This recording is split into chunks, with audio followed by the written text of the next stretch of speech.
सोचिए, चुनाव से ठीक पहले आपके खाते में आ जाए 20,000 रुपए और उसी सरकार की दोबारा वापसी हो गई तो आगे 10,000 की 3 और किस्तें, यानी कुल मिलाकर 50,000 रुपए की आर्थिक मदद। जी हाँ, उत्तर प्रदेश में विधानसभा चुनाव 2027 की तैयारियां जोरों पर है। इसी बीच महिलाओं को लेकर एक ऐसी योजना की खबर सामने आई है जो अगर लागू होती है तो प्रदेश के करोड़ों परिवारों को इसका लाभ होगा। सरकार में योजना को लेकर मंथन शुरू हो गया है। इस योजना का उद्देश्य केवल महिलाओं के खाते में पैसा भेजना नहीं, बल्कि उन्हें स्वरोजगार और आर्थिक रूप से आत्मनिर्भर बनाने से जोड़ना बताया जा रहा है।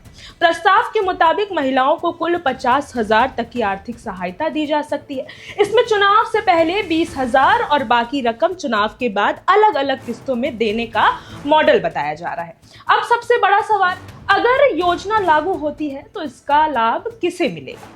तो जानकारी सामने आई है कि इसके मुताबिक सरकार गरीबी रेखा के नीचे रहने वाले परिवारों की महिलाओं को प्राथमिकता देने पर विचार कर रही है। इसके अलावा एससी और एसटी परिवारों की महिलाओं तथा आर्थिक रूप से कमजोर परिवारों की महिलाओं को भी प्राथमिकता मिल सकती है। ऐसे परिवारों को भी इसमें शामिल करने पर विचार हो सकता है जिनकी वार्षिक आय 12 लाख से कम है।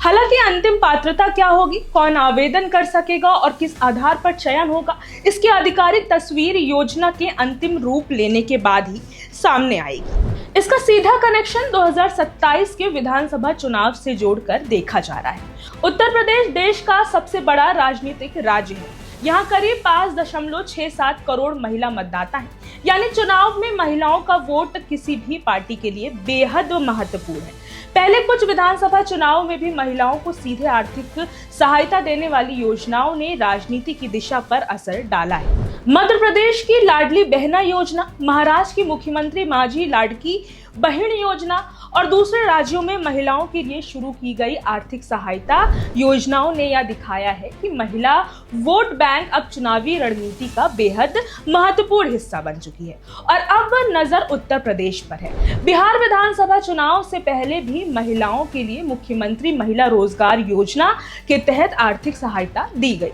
हर परिवार की एक महिला को स्वरोजगार से जोड़ने के उद्देश्य से 10,000 की शुरुआती सहायता देने की व्यवस्था की गई है। इसके बाद रोजगार शुरू होने और काम के आकलन के आधार पर आगे अधिकतम 2 लाख तक की सहायता का प्रावधान बताया गया।